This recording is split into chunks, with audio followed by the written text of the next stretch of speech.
Man of the मॅचचा पुरस्कार दिला जाईल। स्वास्किनी सभेला विनंती असेल आपण या ठिकाणी यायचं आहे। या मानाच्या आणि प्रतिष्ठेच्या स्पर्धेतील एक विस्फोटकी खेळी म्हणजे आज मला तर वाटतं उद्यापर्यंत आपल्याला अर्धशतक मोजायची किती होणार आहेत।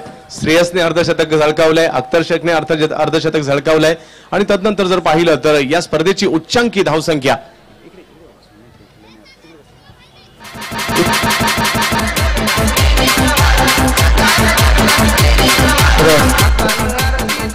स्वास्किनी साहेबांच्या शुभ हस्ते हा पुरस्कार दिला जातो। श्रेयस इंदुलकर न्यू अहमदाबाद स्पोर्टच्या माध्यमातून दिलं जाणारा man of the match T shirt देखील दिला जाणार आहे। श्रेयस इंदुलकर मुंबईची शान आपण म्हणूयात, कारण अगदी शारजा इंटरनॅशनल स्टेडियमवर झालेल्या 25 लाखाच्या स्पर्धेत देखील आपल्या या मुंबईच्या खेळाडूला मॅन ऑफ द सिरीज त्याही ठिकाणी मिळालं होतं। टाळ्यांचा गजर जरूर होईल त्यासाठी। आणि त्याही ठिकाणी सर्वोच्च धावसंख्या बनवली होती 88 आणि याही ठिकाणी गोरेगाव मध्ये पुन्हा एकदा तशीच खेळी केली आहे, धावसंख्या आहे 88। काय म्हणशील श्रेयस या आजच्या तुझ्या या वादळी खेळीविषयी आणि एका मोठ्या स्पर्धेमधील खेळीविषयी?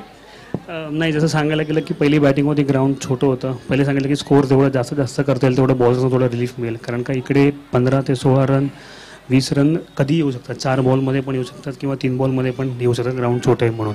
तर मला असं वाटतं की 10 रनची ओव्हर इकडे एक चांगली ओव्हर म्हणता येईल, पण 20 रनची ओव्हर 22 रनची का प्रत्येक ओव्हरला गेलं तुम्ही 120 रनचा मॅचेस बनवू शकता। त्याचबरोबर खेळपट्टीविषयी काय म्हणेल? खेळपट्टी ज्या पद्धतीने बनवण्यात आली आहे खेळपट्टी स्पर्धेसाठी, खेळपट्टी अप्रतिम, म्हणजे बॉल म्हणजे दोघांना फेवर करत आहे, बॉलरला पण फेवर करतं आणि बॅट्समनला पण फेवर करतं। बॅट्समनला जास्त करून फेवर करतं कारण का ग्राउंड छोटं असल्यामुळे बॉल पटकन साईड होतोय आणि तुम्ही हवे ते स्ट्रोक्स तुम्ही ऑन द रेस खेळू शकता। तर म्हणजे अप्रतिम काम केलं या विकेटच्या मागे। श्रेयस, तुमच्यासाठी ही 88 धावांची खेळी किती उपयुक्त असणार आहे, किती मोलाची असणार आहे? कारण यावर्षीचा हंगाम जर पाहिला तर पनवेलला तुम्ही 6 चेंडू 6 षटकार मारण्याचा विक्रम केला, त्याचबरोबरीने तुम्ही चांगली कामगिरी ठाण्याला कोपरी या ठिकाणी केली, सपाळ्याला केली, वैभववाडीला केली, त्याचबरोबरीने तुम्ही चांगली कामगिरी घाटकोपरच्या पंतनगरला देखील केली, कामोठ्याला केली, या सर्व स्पर्धा गाजवल्यात। आणि ही 88 धावांची खेळी किती मोलाची असणार आहे? आणि एकंदरीत मुंबईमध्ये जर पाहिलं तर खूप चांगले आयोजन पाहायला मिळतात, ते एकंदरीत या आयोजनाविषयी देखील काय म्हणाल?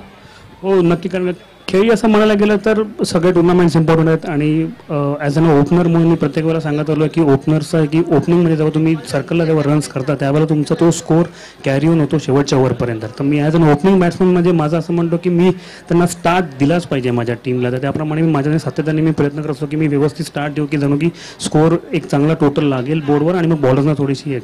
आणि आयोजक म्हणायचं म्हटलं की एकदम डिसिप्लिन टुर्नामेंट आहे।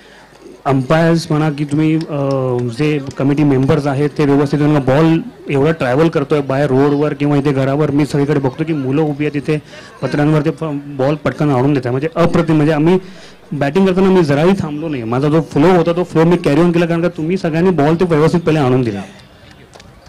नक्कीच हा होता श्रेयस इंदुलकर, मुंबईचा स्टार खेळाडू, महाराष्ट्राचा स्टार खेळाडू, आणि याने या स्पर्धेला आज पहिल्या दिवसाला 4 चांद लावलेत। 88 धावांची वादळी विस्फोटक खेळी करत असताना सँडी एसपी दादरसाठी ठरलाय मॅन ऑफ द मॅचच्या पुरस्काराचा मानकरी। परंतु इथेच थांबायचं नाहीये, यानंतर आणखीन एक जबरदस्त सामना येणार आहे।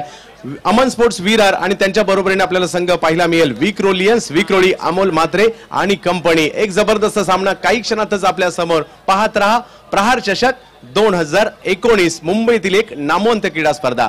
धन्यवाद।